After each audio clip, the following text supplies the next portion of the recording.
রমজানের ওই রোজার শেষে এলো খুশির ঈদ, তুই আপনাকে আজ ফিরিয়ে দে।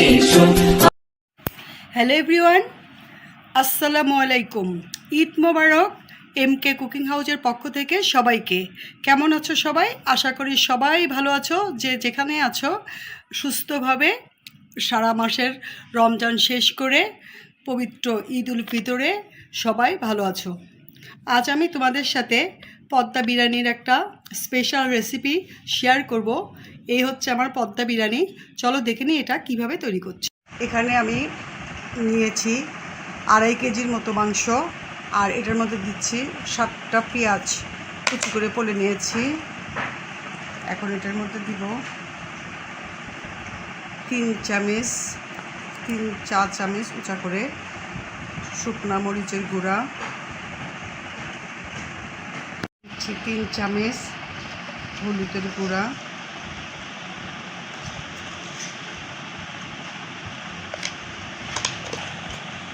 দিচ্ছি 2 চামচ ভাজা জিরার গুঁড়া,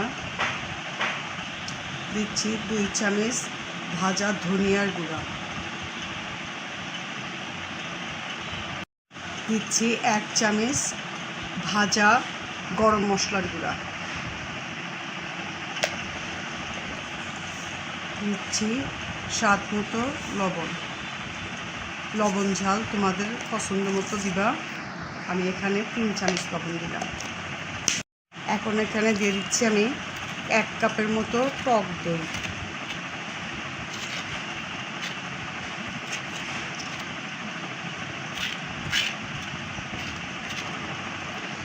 দিচ্ছি 2 চামচ রসুন বাটা, 2 চামচের বেশি দিয়েছি, দিচ্ছি 2 চামচ আদা বাটা,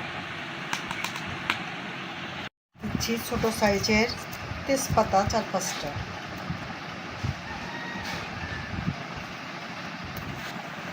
দিচ্ছি দারচিনি,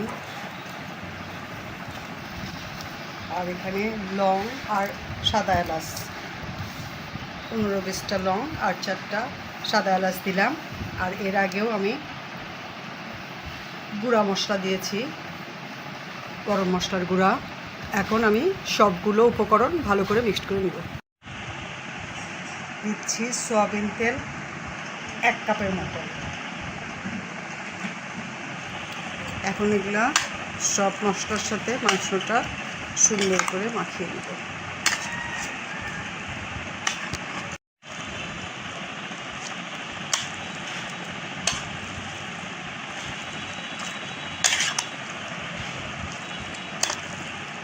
মশলার সাথে মাংসটা সুন্দর করে মাখিয়ে নিয়ে এটা আমি 1 ঘন্টার জন্য ম্যারিনেট করে রাখবো। পরে এটা আমি রান্না করে নেব। মাংসটা আমি 1 ঘন্টা ম্যারিনেট করে রেখেছিলাম। এখন এটা আমি আবার একটু নেড়ে দিচ্ছি। তারপরে এটা ঢাকনা দিয়ে ঢেকে আমি চুলার উপরে রান্না করতে দিব। মাংসটা আমি আধা ঘন্টা ধরে জল দিচ্ছি। আধা ঘন্টা পরে খুলে দেখতেছি এটার ভিতরে অনেকটা গ্রেভি উঠে গেছে। এই গ্রেভিতেই এটা আমি কষাবো। এটার মধ্যে আর এক্সট্রা কোনো পানি দিতে হবে না। মাংসের যে ঝোলটা উঠে গেছে এটা দিয়েই মাংসটা সিদ্ধ হয়ে যাবে। এখন এটা আমি নেড়ে ছেড়ে দিয়ে আবার ঢেকে রাখবো এবং জালটা আস্তে জাল দিয়ে রাখবো। পদ্মা বিরিয়ানির মাংসটা আমার রান্না করা হয়েছে, সুন্দরভাবে এটা সিদ্ধ হয়ে গেছে। আর হচ্ছে ঝোলটাও একদম শুকিয়ে গেছে, বেশি নাই, মানে এর চেয়ে বেশি আমি আর শুকাবো না। বেশি শুকনা হয়ে গেলে তাহলে বিরিয়ানির ভিতরে মাংসের একটু গ্রেভি না দিলে বিরিয়ানিটা একদম ঝরঝরা হয়। আর একটু গ্রেভি সহ দিলে বিরিয়ানিটা খুবই জুসি আর টেস্টি হয়। এই পর্যায়ে আমি এখন এটা চুলা বন্ধ করে দিব আর এটা আমি ঠান্ডা করে নেব। পর্দা বিরিয়ানির পর্দাটা তৈরি করার জন্য এখানে আমি 2 কাপ আটা নিচ্ছি।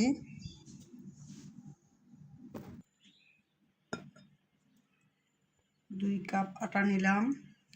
এটার ভিতরে দিচ্ছি 1 টেবিল চামচ গুঁড়া দুধ। গুঁড়া দুধটা দিলে পরোটাটা খেতে মজা লাগে।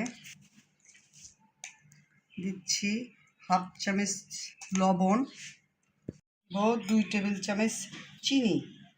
এটার মধ্যে চিনি দিলে এটা খেতে অনেকটা নান রুটির মতো লাগবে, একটু মিষ্টি মিষ্টি টেস্টি লাগবে। আর 1 চামচ ইস্ট দিয়ে দিলাম। এই ইস্ট দিলে এটা একদম পুরা নান রুটির মতো লাগবে খেতে। এখন দিব তেল। তেলও দিচ্ছি 2 টেবিল চামচের মতো দিলাম। এখন আমি এগুলো শুকনো উপকরণগুলো ভালো করে মাখিয়ে নিব। তারপর এটা আমি কুসুম গরম পানি দিয়ে মাখিয়ে নিব। একটা সফট ডো তৈরি করে নিব। তার আগে শুকনো উপকরণগুলো আগে ভালো করে মিশিয়ে নিচ্ছি। উপকরণগুলো আমি ভালো করে মিক্সড করে নিয়েছি। এখন আমি এটার মধ্যে আস্তে আস্তে কুসুম গরম পানি দিয়ে একটা সফট ডো তৈরি করব। একবারে বেশি পানি দিব না, তাহলে আটাটা নরম হয়ে যাবে। উপরে পানি দিব আর এটা মিক্সড করে দিব।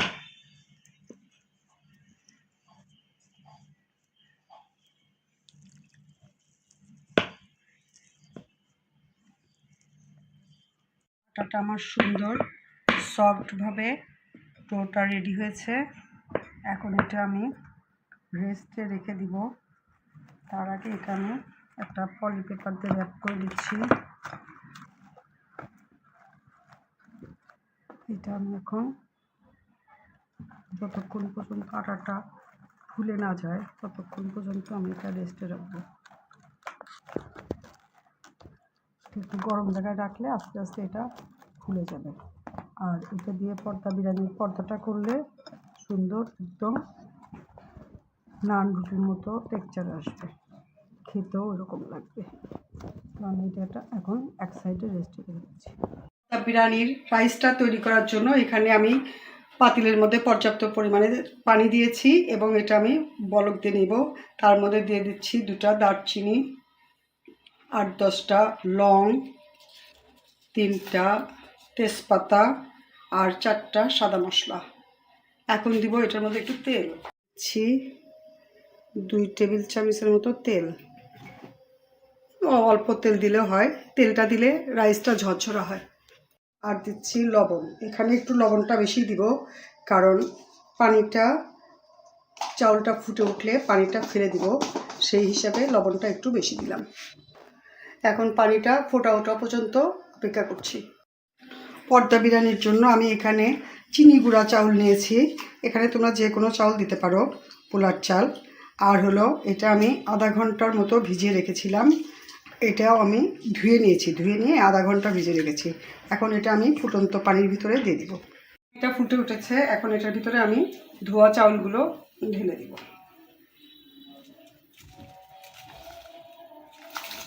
পানি ঝরে নিয়েছি ডালার ভিতরে, এখন এটা আমি ঢেলে দিচ্ছি। পানিটা বলকাচ্ছে, এর মধ্যে আমি পোলার চালটা একদম ফুটিয়ে নিব। অনেকেই বলে যে 70% বা 80% ফুটাইতে হয়, আসলে তা না, এটা একদম 95%ই ফুটে নিতে হয়। কারণ পোলাওটা মানে এখন যেভাবে আমরা রান্না করব, পরে আর এটা অতটা সিদ্ধ হয় না। সেজন্য মোটামুটি একদম 100% না, 2-3% কম থাকলে অসুবিধা নাই। যে যেরকম ঝরঝরা খেতে চায় ওইভাবে পোলাওটা রান্না করে নিতে হয়। আর পানির ভিতরে পলক পাড়তে পারতে পোলাওটা চাউলটা হয়ে যাবে, আর পরে আমি এই পানিটা ঝরে ফেলে দেব। রাইসটা আমার 80% ফুটে গেছে, আর একটু আমি এটা ফুটাবো। এই যে এখনও মাঞ্জি শক্ত আছে, একদম পুরাপুরি গলে যায়নি। আর একটু সিদ্ধ করে পরে এটা আমি পানি ঝেড়ে নেব। এই যে চাউলটা ফুটে গেছে, এখন আমি এটা পানি ঝরিয়ে নিব।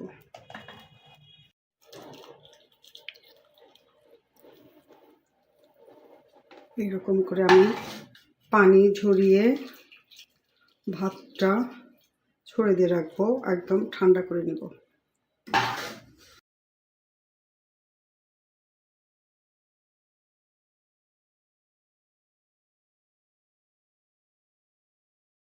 রাইসগুলো আমি পানি ঝরার জন্য ছাকলার মধ্যে ঢেলে নিয়েছি। এখন এই মশলাপাতিগুলো আমি বের করে দিচ্ছি। যে আমার পর্দা বিরিয়ানির পর্দাটা দেখো অনেকটাই ফুলে গেছে। এখন এটাতে আমি একটা বড় করে রুটি বানিয়ে নেব। আর রুটিটা একটু মোটাই হবে, এটা বেশি পাতলা করা যাবে না। তো তার জন্য আমি বেলুন পুরি নিয়েছি। এখানে একটু আমি আটা ছিটিয়ে নেব প্রথমে।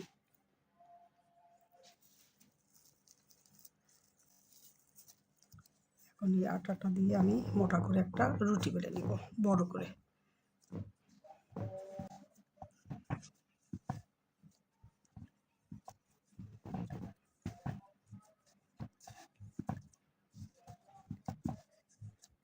এটা আরও কিছুটা মথে নিলে রুটিটা সুন্দর হবে।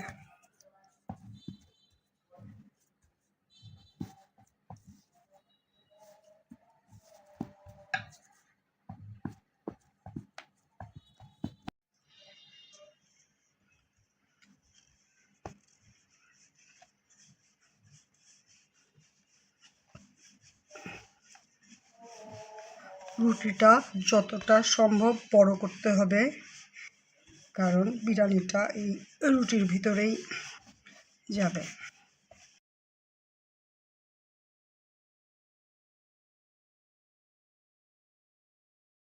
বেলুন পিড়াটা আমার ছোট হয়ে গেছে, সেজন্য আমি রুটিটা বেলতে বেলতে একদম নিচ পর্যন্ত দিয়েছি। তো যতটা সম্ভব বড় করতে হবে রুটিটা, সেজন্য আমি একদম বেলতেই আসি আর নিচের দিকে দিয়ে দিচ্ছি। সমস্যা নেই, পরে যে পাতিলে আমি সেট করব সেই পাতিল অনুযায়ী আবার এটা ঠিকঠাক করা যাবে। পাতিলে আমি সেট করব, ওই পাতিলের মধ্যে দিয়ে এটা আমি টেনে সেট করে নিব, প্রবলেম হবে না। রুটিটা হয়ে গেছে, এখন এটা সরাইতে যদি আবার নষ্ট হয়ে যায়, সেজন্য আমি এটার মধ্যে একটু আটা দিয়ে ভাঁজ করে নিব। ভাঁজ করে নিয়ে পরে পার্ট বাই পার্ট আমি পাতিলের মধ্যে সেট করে নিব।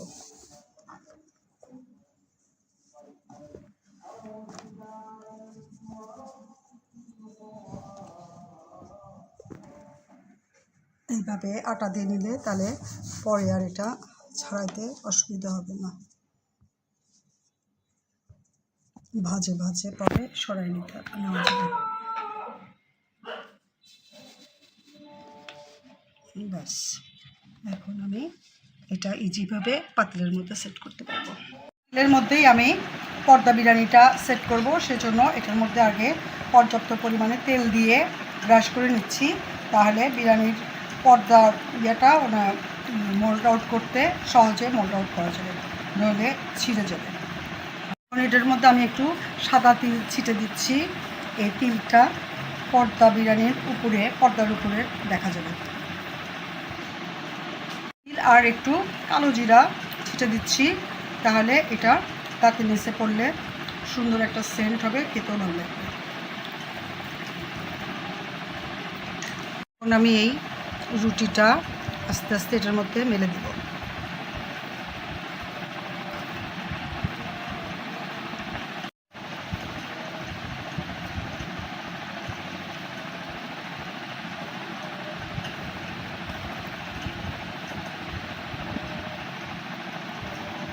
রুটিটা একদম টান টান করে পাতিলের চতুর্দিকে সুন্দর করে ছড়িয়ে দিতে হবে।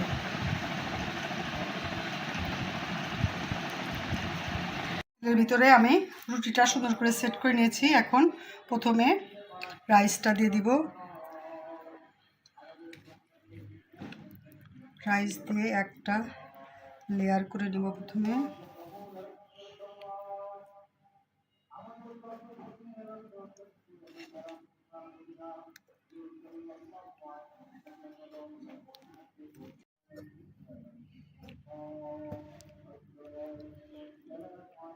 এক লেয়ার রাইসটা দিয়েছি, এখন এটার ভিতরে আমি মাংসগুলো দিব।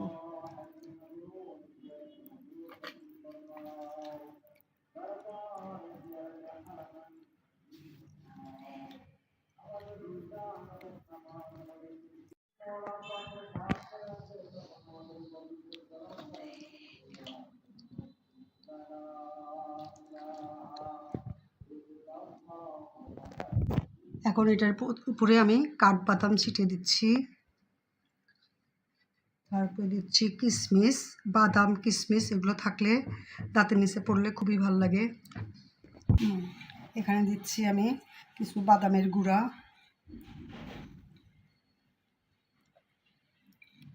এরপরে দিব পেঁয়াজের বেরেস্তা। বাদাম কিশমিশ আর বেরেস্তা দিলে ভিতরে খুব সুন্দর জুসি হবে আর খেতেও খুব ভালো লাগবে। এখন এটার উপরে আরেক লেয়ার রাইস দিয়ে দিব।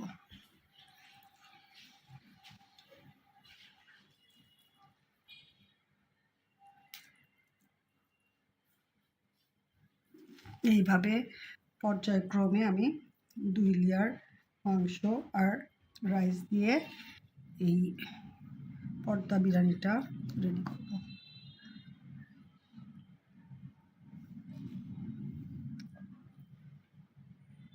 এই নিচের লেয়ারের ভিতরে জাফরান কালার দিইনি, সেজন্য একটু কাঠিতে ফাঁকা করে নিচ্ছি যেন নিচ পর্যন্ত কালারটা চলে যায়। আর যখন পর্দার মুখটা খোলা হবে তখন সুন্দর কালার দেখা যাবে। ছোটো চামচ দিয়ে আমি অল্প অল্প করে কালারটা দিয়ে দিচ্ছি।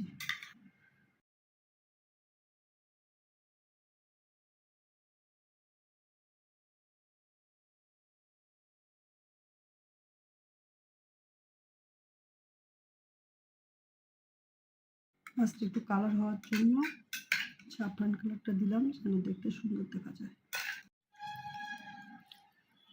রাইসটা দিয়েছি, এখন এটার উপরে আবার মাংসের একটা লেয়ার দিব।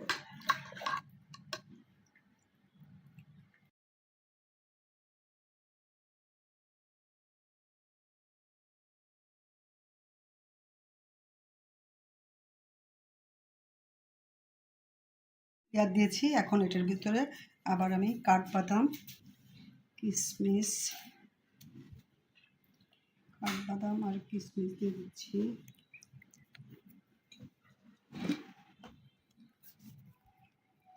বাদামের গুঁড়া দিয়ে দিচ্ছি আর পেঁয়াজের বেরেস্তা দিচ্ছি। সব লেয়ার দেওয়া হয়ে গেছে, এখন এটার উপরে আরেকবার আমি রাইস দিয়ে দিচ্ছি।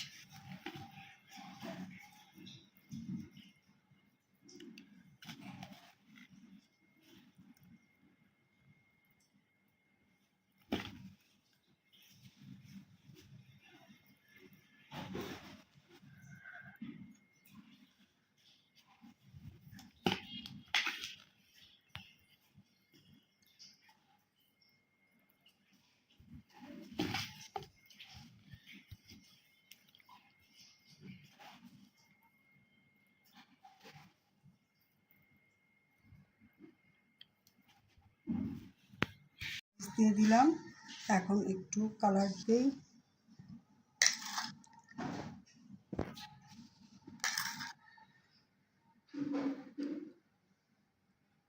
একটু বেরেস্তা দিয়ে দিচ্ছি।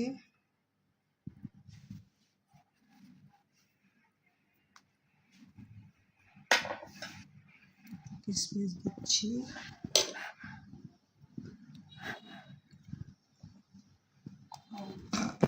একটু বাদাম গুঁড়ো দিচ্ছি। এখন এটা চতুর্দিক থেকে রুটিটা দিয়ে ঢেকে দেব।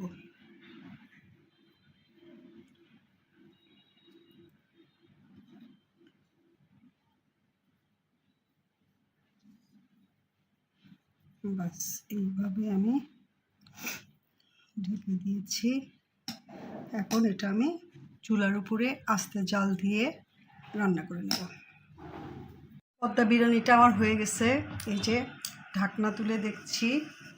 এখন এটা আমি একটা প্লেটে নামিয়ে নিব। দেখো এই যে সাইড থেকে খুলে আসতেছে, তার মানে এটা হয়ে গেছে। এখন এটার উপরে একটা প্লেট দিয়ে পরে এটা উঠিয়ে নিব।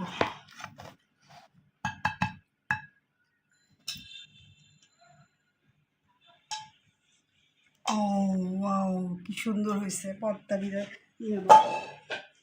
দেখো একদম পুরা কালারটা কি সুন্দর হয়েছে। এখন এটা আমি কেটে সার্ভ করে দেখাচ্ছি। পদ্মা বিরিয়ানিটা এখন আমি কেটে দেখাচ্ছি।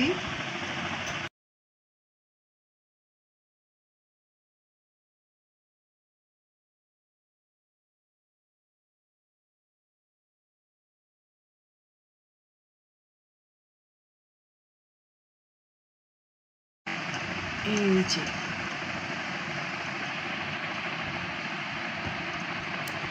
জাস্ট ওয়াও, এই যে দেখো কি সুন্দর বিরিয়ানি তৈরি হয়ে গেল আমার পদ্মা বিরিয়ানি। এই যে তৈরি হয়ে গেল আমার দারুণ মজার, দেখতেও খুবই আকর্ষণীয় ঈদ স্পেশাল পদ্মা বিরিয়ানি। তো খুব সহজভাবে আমি তোমাদের সাথে এটা শেয়ার করেছি। বাসায় তোমরা এটা ট্রাই করো, আর বন্ধুবান্ধব আত্মীয় স্বজনের সাথে শেয়ার করো, আর ভালো লাগলে লাইক কমেন্ট করো। আর যদি চ্যানেলে নতুন হও প্লিজ সাবস্ক্রাইব করো। আর যদি অলরেডি সাবস্ক্রাইব করে থাকো তাহলে সবাইকে অনেক অনেক ধন্যবাদ। সবাই ভালো থেকো, সবাইকে ঈদের অগ্রিম শুভেচ্ছা। আল্লাহ হাফেজ।